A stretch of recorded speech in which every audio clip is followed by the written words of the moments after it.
Hello friends.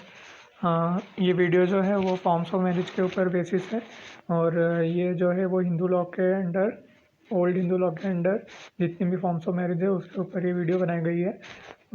तो बिना किसी देर के शुरू करते हैं।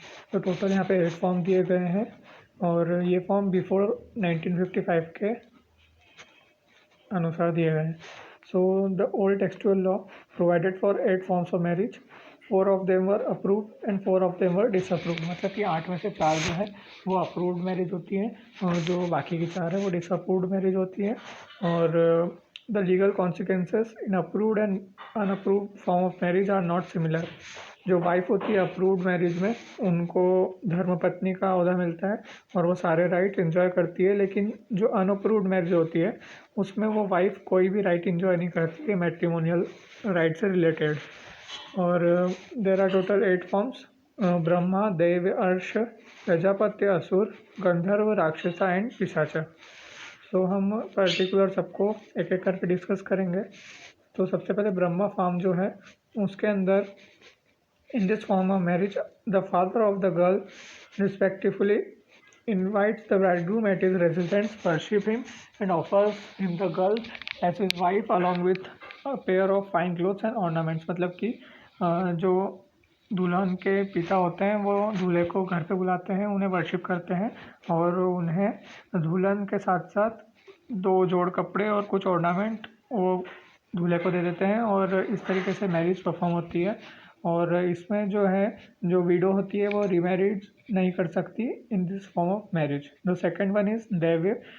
इन this form of marriage a well decorated bride is offered to the priest who performs religious act and ritual for the spiritual benefit of the father of the bride।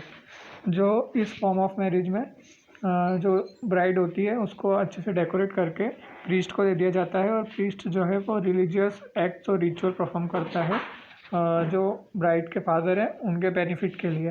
The next form is Arsha. In this form of marriage the bride is offered to a person from whom the father has accepted a pair of cow or bull for religious ritual। जो अर्श form है उसके under जो father हैं वो accept करते हैं pair of काऊ या फिर बुल रिलीजियस रिचुअल के लिए। जो नेक्स्ट फॉर्म इज़ प्रजापत्य। इस फॉर्म में जो ब्राइड होती है उसको कलरफुल अटायर्स के साथ सजाया जाता है और जो दूल्हे के साथ उसकी शादी करी जाती है, लेकिन जो फादर होता है वो उनसे ये एक्सपेक्ट करता है कि वो जो अपनी लाइफ है उसको फ्लरिश करे और रिलीजियन के साथ पूरी लाइफ अपनी इंजॉय करे और व्यतीत करे। और in this form of marriage it is not necessary that the bridegroom should be a bachelor as in Brahma form. मतलब कि इस फॉर्म में जो ब्राइड ग्रूम दूल्हा होता है वो बैचलर होना ज़रूरी नहीं है। जो बाकी की 4 अनअप्रूव्ड फॉर्म है वो है असुर form. In this form of marriage the bride groom after having given wealth. मतलब कि इस फॉर्म में जो दूल्हा होता है वो एक तरीके से दुल्हन के घर वालों को, उसके रिश्तेदारों को कुछ वेल्थ देता है, मतलब कुछ मॉनेटरी कंसिडरेशन देता है। ये जो मैरिज है उसको एक तरीके से परचेस ऑफ ब्राइड माना गया है, इसीलिए इसको अनअप्रूव्ड मैरिज माना गया है।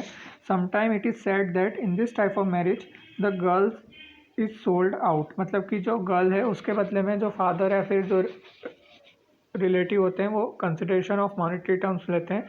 मतलब एक तरीके से वो सेलिंग ऑफ गर्ल्स हो रही है, इसलिए इसको असुरा फॉर्म बोला गया है और इसे अनअप्रूव्ड मैरिज के अंडर गिना जाता है। The next one is Gandharva. In this form of marriage there is a union of the bride and the bridegroom by mutual consent. मतलब कि इस फॉर्म ऑफ मैरिज में जो ब्राइड और ब्राइड ग्रूम है उनका यूनियन होता है।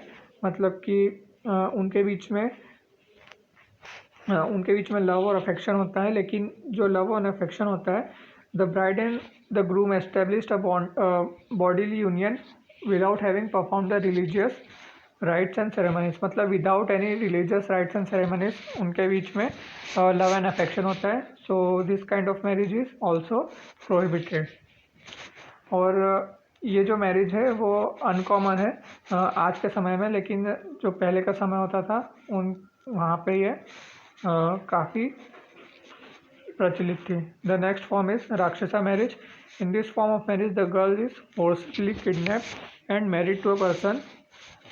इस फॉर्म ऑफ मैरिज में कोई भी किसी भी गर्ल को किडनैप कर लिया जाता है और पर्सन से मैरिज कर दिया जाता है forcibly without the consent of his father.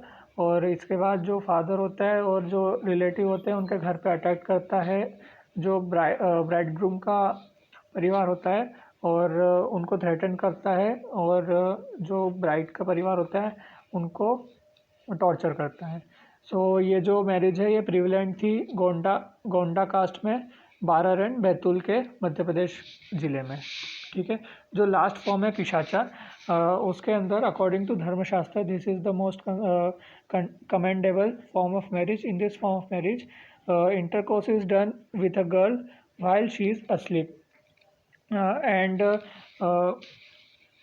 while she is asleep or brought to a drunken state after she is administered some drugs and has lost consciousness temporarily or who is of immature understanding. The girl is ravished. She is married to one who has been guilty of such heinous crime. मतलब कि जो इस heinous crime में हिस्सेदार होता है उसमें से किसी भी एक के साथ वो गर्ल की मैरिज कर दी जाती है और ये जो मैरिज है ये सबसे बेकार और सबसे गिरी हुई फॉर्म ऑफ मैरिज मानी जाती है। Thank you, this was all about forms of marriage and if you liked my video, please subscribe my channel and share it as much as you can.